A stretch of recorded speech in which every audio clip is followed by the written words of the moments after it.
नमस्कार बच्चों। आज मैं आपको अंतरा भाग 1 की पाठ 4 एक कम कविता का सार, इसके बारे में आपको जानकारी दूंगा। कृपया आप उसे ध्यान से सुनेंगे। इस कविता में कवि विष्णु खरे ने एक कम जो कविता है उसके बारे में बताया कि किस प्रकार से शोषित वर्ग के लिए एक हिस्सेदार या प्रतिद्वंदी का कम होना, यह इस कविता का मूल भाव है। इस कविता के अनुसार कवि ने बताया है कि आत्मनिर्भर, मालामाल और गतिशील होने के लिए लोगों ने गलत रास्तों को अपनाया है। लोग अपने स्वार्थ सिद्धि के लिए किसी का भी गला काटने से परहेज नहीं करते हैं। देश को खोखला बनाने में ये बहुत सहयोग दे रहे हैं। देश का पैसा गबन कर विदेशी बैंकों में डाल रहे हैं। बेईमानी करने में इन्हें जरा संकोच नहीं होता। इस मारे ये मालामाल, आत्मनिर्भर तथा गतिशील बने हुए हैं। कवि ने इनके ऐसे ही भ्रष्ट तरीकों की ओर संकेत किया है। हाथ फैलाने वाला व्यक्ति स्वयं को भ्रष्टाचार में लिप्त नहीं करता। इस कारण उसकी ऐसी दशा हो जाती है कि उसे दूसरों के आगे हाथ फैलाने पड़ते हैं। उसका परिवार दर दर की ठोकरें खाने को विवश हो जाता है। यदि वह अन्य लोगों की भांति भ्रष्टाचार में लिप्त हो जाता तो उसकी चांदी हो जाती। उसके पास दुनिया की हर सुख सुविधा विद्यमान होती, परंतु वह स्वयं को इन सब से दूर रखता है। वह गरीबी का जीवन तथा दूसरों के हाथ फैलाना उचित समझता है, लेकिन बेईमानी की एक दिन की रोटी कमाना उचित नहीं समझता। इसीलिए कवि ने उसे ईमानदार कहा है। उसकी दशा उसकी ईमानदारी का प्रमाण है। प्रत्येक व्यक्ति में ऐसी शक्ति विद्यमान होती है कि वह समाज में क्रांति उत्पन्न कर सकता है। समाज के प्रति उसके कुछ कर्तव्य बनते हैं। समाज में जो अनैतिक घट रहा है उसका विरोध करना उसका कर्तव्य बनता है। वह आवाज़ उठा सकता है, परंतु उठाता नहीं है क्योंकि वह डरता है। हाथ फैलाने वाला व्यक्ति ऐसा ही व्यक्ति है। वह कुछ गलत नहीं करता है, मगर गलत का विरोध भी नहीं करता। उसकी अच्छाई उसकी कमजोरी बन जाती है। वह लाचार हो जाता है। उसे लोगों के आगे हाथ फैलाना पड़ता है। यह उसकी लाचारी ही है। जो लोग उसका फ़ायदा उठाते हैं, इस तरह वह स्वयं के साथ और समाज के प्रति अपने कर्तव्य के साथ धोखा करता है।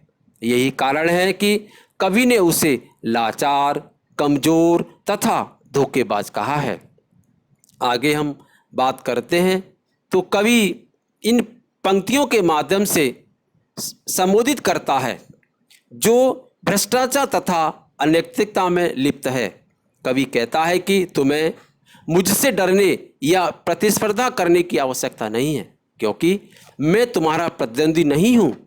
प्रायः अपने प्रतिद्वंदी के कारण लोग भयग्रस्त रहते हैं तथा उसे आगे निकलने या उसे गिराने का प्रयास करते हैं। लेखक उन्हें पहले से ही आगाह कर देते हैं कि वह इस दौड़ में सम्मिलित नहीं है। अतः उन लोगों को उसे अपना प्रतिद्वंदी मानने की भूल नहीं करनी चाहिए। इसके साथ ही जो लोग यह समझते हैं कि वे भ्रष्टाचार तथा अनैतिकता में इनका लाभ देंगे और इसमें उनका हिस्सेदार बनेगा, तो यह धारणा भी सत्य नहीं है, क्योंकि लेखक इस अनैतिकता तथा भ्रष्टाचार के विरुद्ध आवाज़ नहीं उठा सकता है, परंतु इसमें अपनी हिस्सेदारी भी नहीं चाहता है। वह स्वयं को इससे दूर रखना चाहता है। प्रस्तुत पंक्तियों में कवि का विरोध तथा कुछ न कुछ कर पाने का दुख साफ अभिलक्षित रहता है। कवि ने 1947 के बाद में भारत में बहुत से लोगों ने अनैतिकता तथा भ्रष्टाचार के तरीकों का सहारा लेकर अतुलनीय धन कमाया है। जब उनसे कोई इस धन के विषय में बातचीत करता है तो उनका जवाब होता कि उन्होंने यह धन आत्मनिर्भर तथा गतिशील होकर कमाया है।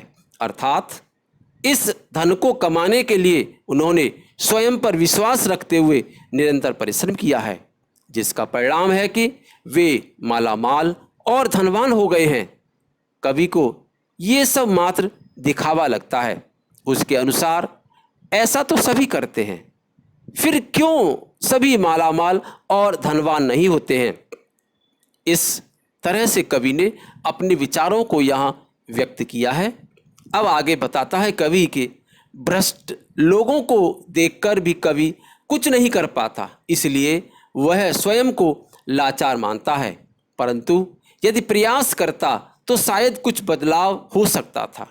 यही कारण है कि वह स्वयं को कमज़ोर कहने से नहीं हिचकिचाता। ईमानदार लोगों की दशा को अनदेखा करने के कारण स्वयं को धोखेबाज भी कह डालता है।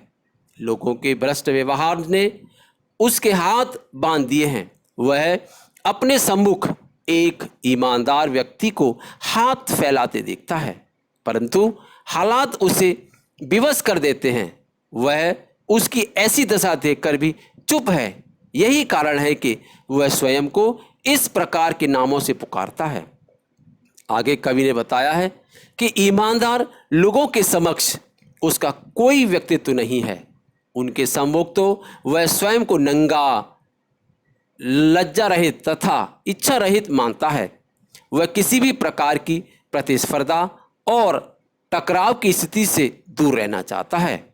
कवि ने मुक्त छंद में कविता की रचना की है। इसकी भाषा सरल व सहज है। इसमें लाक्षणिकता का गुण है। हाथ फैलाना मुहावरे का बहुत उत्तम प्रयोग किया गया है। वह ईमानदार व्यक्ति की लाचारी का सूचक भी है।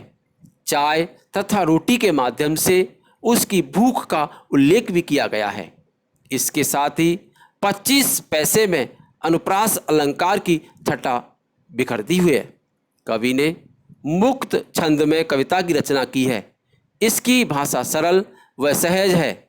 इसमें प्रतीकात्मकता का गुण है। इसमें व्यंजना का भी प्रयोग किया गया है। कवि तटस्थ रहता हुआ संघर्षशील व्यक्ति के सम्मुख आने से बचता है। इस कविता के माध्यम से कवि ने अपने विचारों को व्यक्त करते हुए कहा है कि जब हमारा देश आज़ाद हो गया था तो ये सबसे बड़ी समस्या थी कि ईमानदार, आस्थावान और संवेदनशील जनता को दुखी किया गया। आपसी विश्वास और बंधुत्व को धोखा दिया गया था। इन सब बातों को कवि ने अपनी इस कविता एक कम के माध्यम से व्यक्त किया है। और अब मैं समझता हूँ कि शायद आपको यह कविता बार बार पढ़ने पर समझ में आ जाएगी और आप इसका पुनः अभ्यास करेंगे। धन्यवाद।